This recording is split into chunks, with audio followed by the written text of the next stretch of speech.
Hey guys, I hope you're doing really well. Welcome back to my channel. If you're new to my channel, my name is Natasha and I make videos mostly about traveling. Today I'm making a video about how to start a YouTube channel in 2020. So a little background on me. I started my channel maybe in 2017, but I really started and committed in 2018. I think it was December 2018. And since then, I've been making a lot of videos about traveling, vlogs, travel tips, and also some other things and my journey through life, I guess. These are 5 tips that I wish I knew back a few years ago when I was starting my YouTube channel, and even probably before that, because I'm not gonna lie, I've been really wanting to start a YouTube channel since I was 13 years old.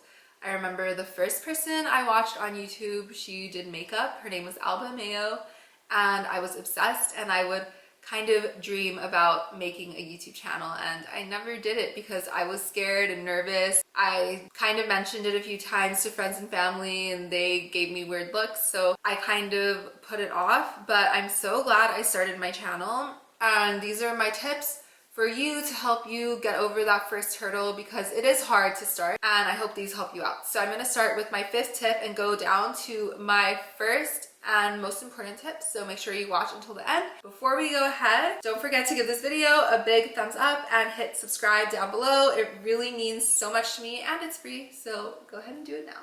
And without further ado, let's begin. My 5th tip is to figure out what you want your YouTube channel to be about. Think about what you're really passionate about and make videos on that, because if you're not really into the topics you're making videos on and you're doing it maybe because you think they're gonna get a lot of views or it's gonna make you successful in the future, you might get burned out easily. YouTube is a long-term commitment, so you wanna make content that you believe that you can stay true to in a few years from now, but also try out different topics at the beginning and see what people respond to and how they respond to it, because maybe you're interested equally in cooking and fashion, so you make cooking videos and fashion videos, but your cooking videos do better than your fashion, so maybe you can go in that direction. But at the same time, don't be too vague and broad with your niche. My 4th tip is that YouTube is hard work, so be prepared to work for it.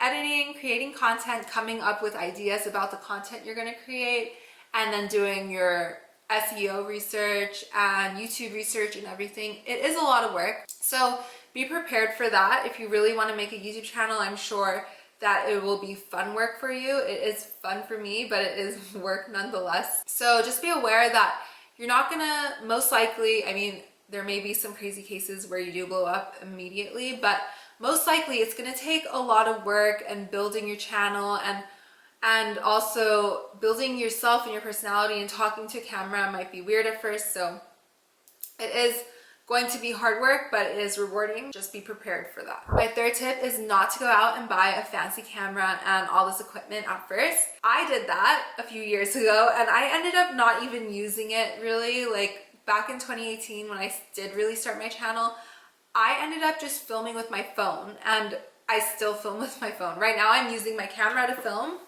but that's because I'm sitting and talking to you, but all my vlogs are filmed with my phone. I edited on iMovie for the first year, and I got a cheap editor since then. Like, I really haven't invested a whole lot into YouTube so far. So please don't go out and buy a super expensive camera and be like, I need this camera to start making videos, because you really don't. The most important thing is just creating the content and practicing speaking in front of the camera and editing and getting better along the way.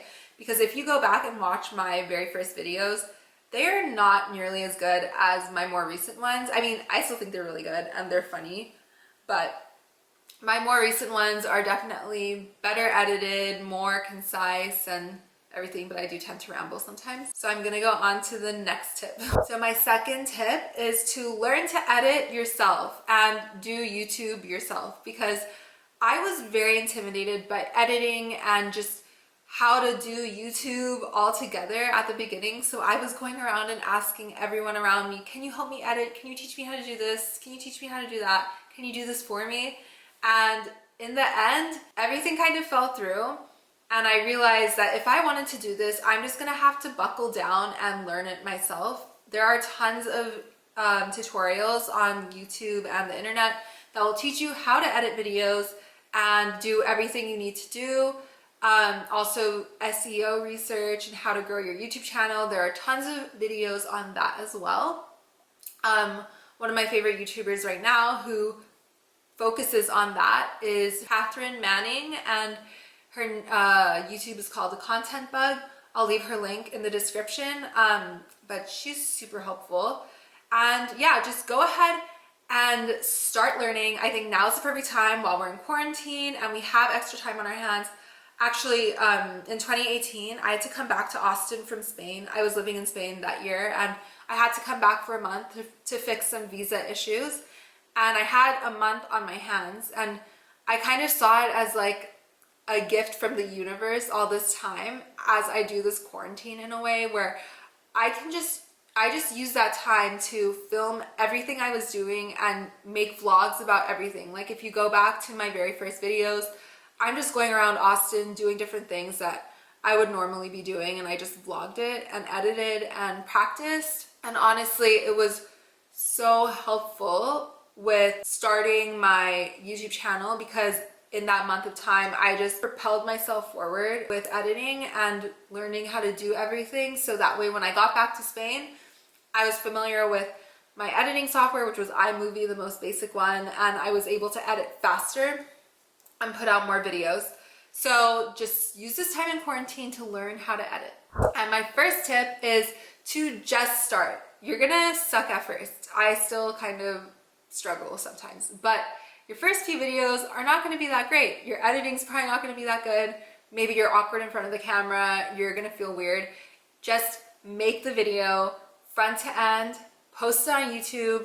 If you don't like it in a couple weeks, private it, you can take it down, whatever, but just start posting videos, because the only way you're gonna get better is if you practice, and practice makes progress. I won't say perfect because I'm still working on myself, but just start.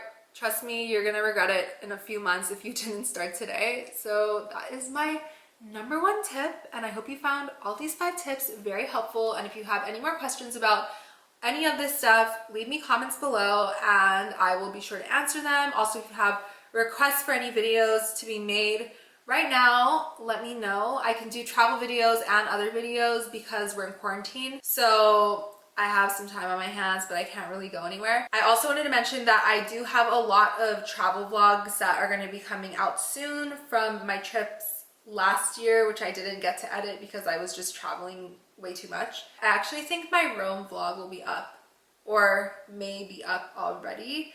And that was my first time couch surfing in Rome, and it was so amazing. And also Greece was amazing, and Croatia. So be sure to subscribe to see those and give this video a big thumbs up.